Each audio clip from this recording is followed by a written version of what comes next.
नमस्कार बच्चों, स्वागत है आपके अपने YouTube चैनल झारखंड एजुकेशन में।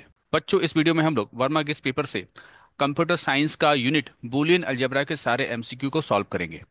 तो जिन बच्चों की तैयारी है अच्छी बात है, जिन बच्चों की तैयारी नहीं है वो यहाँ से तैयारी कर सकते हैं। और सबसे पहले तो मैं यही कहूंगा कि जैसे ही आपको ये वीडियो मिले तुरंत अपने फ्रेंड्स के बीच में इस वीडियो को जरूर शेयर कीजिए।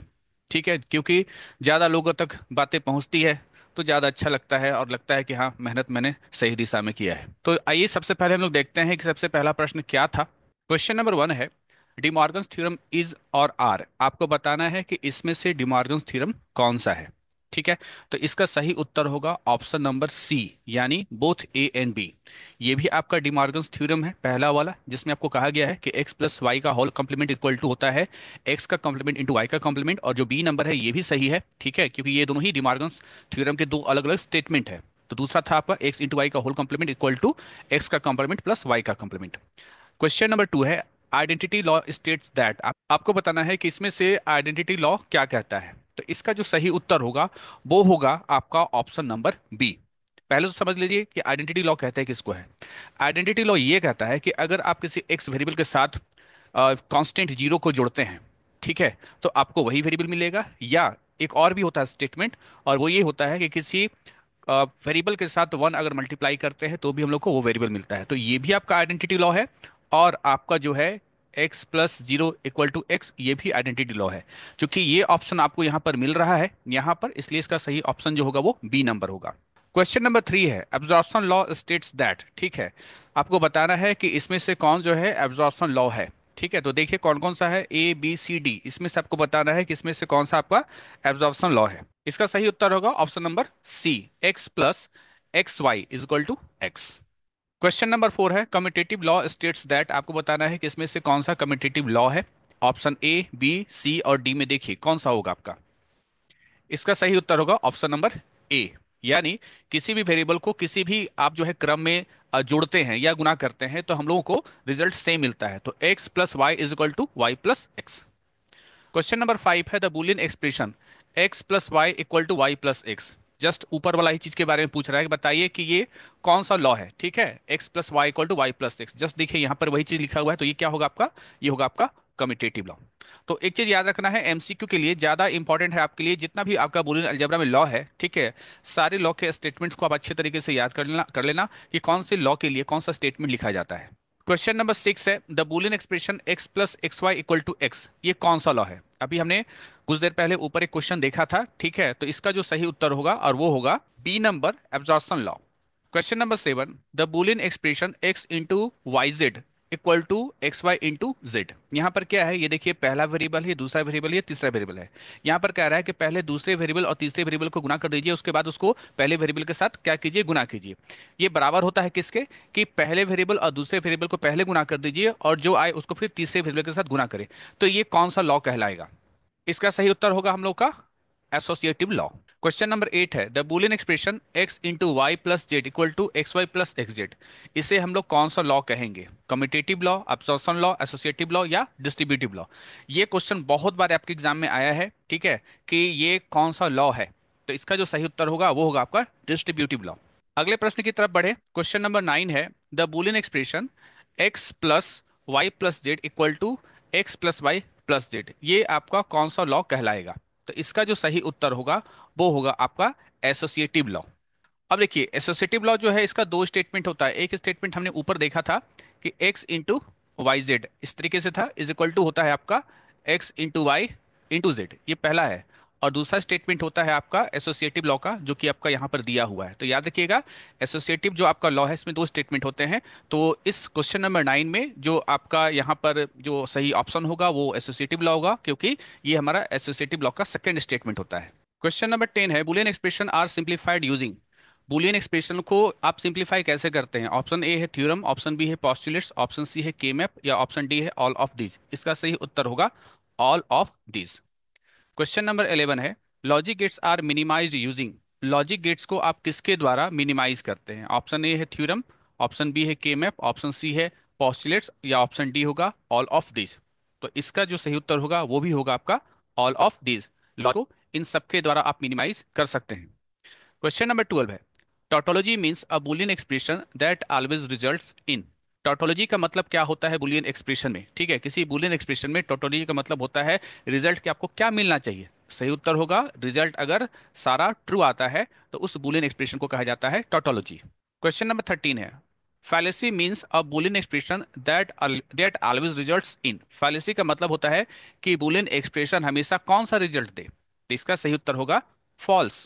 क्वेश्चन नंबर 14, एसओपी मीन्स, या आपको प्रश्न ऐसे भी पूछा जा सकता है कि एसओपी इन केमैप मींस। ठीक है, एसओपी का मतलब क्या होता है या केमैप में एसओपी का मतलब क्या होता है? ए है सम ऑफ प्रोडक्ट, बी है सम ऑफ पॉजिटिव, सी है सिंपल ऑड प्रोडक्ट, या डी है नॉन ऑफ दिस। इसका सही उत्तर होगा option number A, that is sum of product. Question number 15, POS means. POS का मतलब क्या होता है? A product of sum, B positive of sums, C product of simple, या डी नॉन ऑफ दिस। इसका सही उत्तर होगा product of sums. Question number 16 है, which of the following expression is in the sum of product form. आपसे पूछा जा रहा है कि नीचे दिए गए एक्सप्रेशंस में से कौन सा एक्सप्रेशन है जो कि सम ऑफ प्रोडक्ट यानी एसओपी फॉर्म में है। ऑप्शन ए, बी, सी या डी। इसका जो सही उत्तर होगा वो होगा आपका ऑप्शन नंबर बी। क्यों? तो देखिए, यहां पर क्या है आपका कि ए और बी ये क्या है? एक प्रोडक्ट है। ठीक, उसी प्रकार से सी इंटू डी ये भी क्या है? एक प्रोडक्ट है। इन प्रोडक्ट को क्या कर दिया गया? जोड़ दिया गया। तो आपने क्या किया? आपने सम किया। किसको सम? दो प्रोडक्ट को, जिसे कहा जाएगा सम ऑफ प्रोडक्ट्स। तो ऑप्शन होगा सही बी। क्वेश्चन नंबर 17 है, which of the following expression is in the product of sum form. आपको बताना है इसमें से प्रोडक्ट ऑफ सम फॉर्म कौन है। सबसे पहले तो आपको ये देखना है प्रोडक्ट कहाँ नजर आ रहा है। ठीक है, तो देखिए यहाँ पर प्रोडक्ट नजर आ रहा है। ठीक है, किन का? दो सम का। तो ए प्लस बी एक सम है, सी प्लस डी एक सम है। ठीक है, तो सम है और दूसरा भी क्या है? सम है। उसको क्या कर रहे हैं आप? प्रोडक्ट कर रहे हैं। तो इससे कहेंगे क्या कि ये किन का प्रोडक्ट है? तो कहलाएगा product of sums. Question number 18 है, the dual of the following expression A B plus A not B plus one. इसका डुअल निकालना है। डुअल निकालना बड़ा आसान है। जो ही आपका एक्सप्रेशन यहाँ पर दिया हुआ है, ठीक है, उसको ध्यान से देखें। यहाँ आपको करना ये है कि जहां भी डॉट होगा, डॉट मतलब मल्टीप्लिकेशन, यहाँ पर मल्टीप्लिकेशन होगा, यहाँ भी मल्टीप्लिकेशन होगा, तो डॉट को प्लस में बदल दीजिए। तो यहाँ ए इंटू बी हो जाएगा ए प्लस बी। साथ ही जहां आपको प्लस दिखे, ठीक है, उसको क्या कर दीजिए? उसे प्रोडक्ट में बदल दीजिए। उसी प्रकार से यहां आप देख रहे हैं ए नॉट इंटू बी है, तो ए नॉट प्लस बी कीजिए। फिर देखिए यहां पर प्लस है, इस प्लस को आप बदल दीजिए प्रोडक्ट में यानी डॉट में। और ये जो वन होगा इसको बदल दीजिए किस में? जीरो में। तो देखिए ये आपको कहां पर मिल रहा है? A plus B into A not B, है ना, इंटू आपका क्या होना चाहिए? इंटू आपका यहां पर होना चाहिए जीरो। ठीक है, तो जो सही उत्तर होगा वो होगा आपका option number C. Question number 19, the complement of Boolean expression. ठीक है, कॉम्प्लीमेंट पे थोड़ा सा आपको ध्यान देना है। क्वेश्चन लगभग वही है जो ऊपर वाला है, ठीक है, लेकिन ऊपर वाले में डुअल निकालना था, यहाँ पर आपको कॉम्प्लीमेंट निकालना है। करना क्या है? करना बेसिकली ये है कि ये आपका जो है ए इंटू बी है, इसको सॉल्यूशन करेंगे थोड़ा सा। ए इंटू बी, ठीक, plus A not B plus one. हम लोग कर रहे हैं इसका पूरा कॉम्प्लीमेंट। ठीक है, जब हम कॉम्प्लीमेंट करेंगे तो क्या क्या चीजें होंगी वो देख लो। ये हो जाएगा ए इंटू बी, ठीक है, ये प्लस जो है ये डॉट में बदलेगा।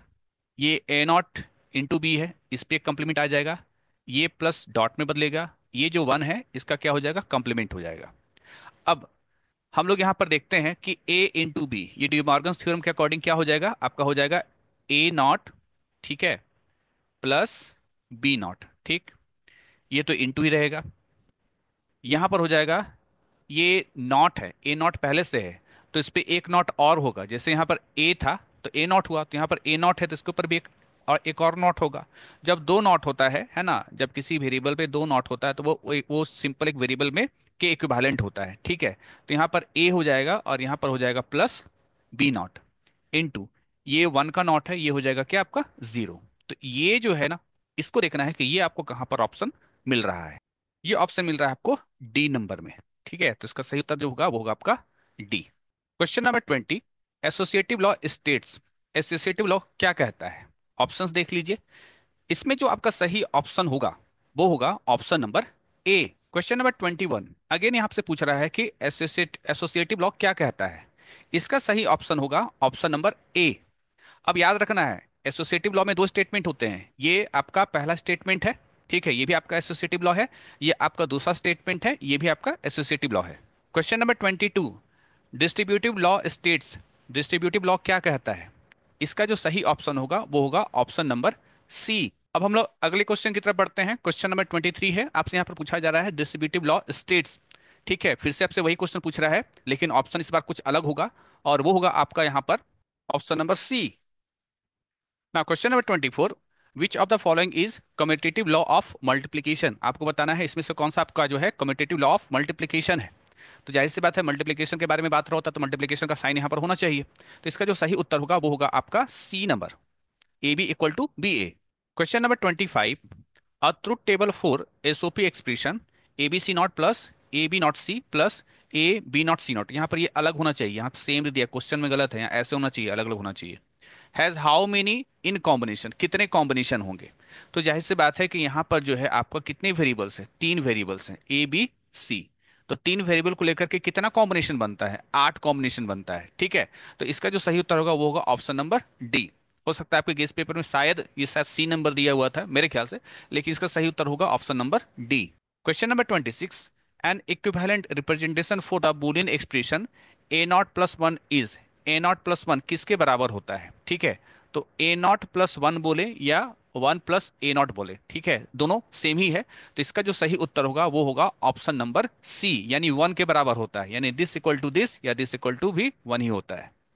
Question number 27. How many input combination can be there in the truth table of a logic system having n input variables, n input binary variables? या a boolean function of n variables has how यानी कितने row of possible input combination? कुल मिलाकर प्रश्न ये कह रहा है कि मान लीजिए आपके पास एक ट्रुथ टेबल है, ठीक है, और उस ट्रुथ टेबल में जो आपका इनपुट वेरिएबल्स है वो कितने हैं? n है, ठीक है, n number of input variables हैं। तो आपको बताना है कि कितने कॉम्बिनेशन बनेंगे, ठीक है, उन इनपुट वेरिएबल्स को लेकर के कितने इनपुट कॉम्बिनेशंस बनेंगे। ठीक है, तो इसका जो सही उत्तर होगा वो होगा ऑप्शन नंबर सी, यानी two the power n। Question number 28 है, binary valued quantities can be, जो बाइनरी वैल्यूड क्वांटिटीज होता है वो क्या हो सकते हैं? ए जीरो और वन, बी ट्रू और फॉल्स, सी राइट और wrong, D all of this. देखिए यहाँ पर ए भी सही है, बी भी सही है, और कुछ हद तक सी भी सही है। ठीक है, तो इसका जो सही उत्तर होगा वो होगा आपका all of these. Question number 29, the Boolean expression X Y plus Y Z plus Y Z not is equal to, ये किसके बराबर होगा? तो इसको आपको सॉल्व करना पड़ेगा, सॉल्व करेंगे तभी आपको पता चलेगा। तो यहाँ पर देखिए क्या क्या दिया हुआ है, X Y plus Y Z plus Y Z not. यहाँ पर क्या कर सकते हैं, यहाँ पर हम लोग कॉमन ले सकते हैं। क्या कॉमन लेंगे?